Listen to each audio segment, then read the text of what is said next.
Hello everyone, I'm David Coburn, Member of the European Parliament, leader of UKIP in Scotland, staunch unionist and proud Eurosceptic. This week I participated in a debate on STV. We discussed Brexit and the consequences it has for Scotland. You can find a video of this debate on my Facebook account, David Coburn MEP. I also did interviews with the BBC in Scotland, Russia Today and Dutch television, explaining why Brexit is offering us lots of opportunities for the future. For example, positive effects on our international trade and our economy, which will create more jobs for Scots. That's what we need. It's completely ridiculous that the SNP, on the one hand, wants to stay in the European Union, and the other hand, wants to break up the United Kingdom. Our trade with the rest of the UK is worth 4 times more than our trade with the EU. And of course, if we get out of the European Union, we will get our fishing grounds back, and that's important to Scottish fishermen and to the Scottish economy. Statistics published by the Scottish Government at the end of January showed that sales to other parts of Britain were worth almost £50 billion in 2015, while exports to the EU were worth a mere £12.3 billion. These figures, which do not include offshore oil and gas, show that the UK Union is the vital union for Scotland, not the EU. The First Minister said this week that autumn 2018 will be a common-sense date for a second Scottish independence referendum. It's clear Nicola Sturgeon and the SNP are not interested in jobs and economic growth, and the Tories have also said today that a referendum is inevitable. This shows the Conservatives are out of touch with Scottish unionism in the same way they were out of touch over Brexit.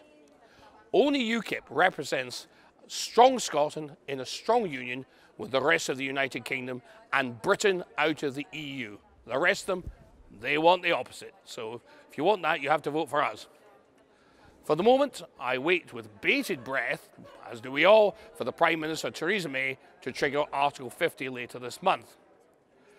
It is a scandal that members of the House of Lords, a bunch of people chosen from the ranks of the unemployed and the unemployable, are trying to overturn the settled will of the British people in a referendum over Brexit. We need to move ahead and get Brexit to fulfill the wishes of the people and take advantage of the trade treaties offered by the US and others.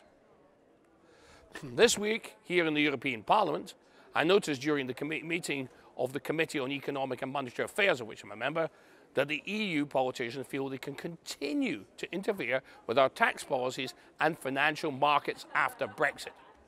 They just don't get it, do they?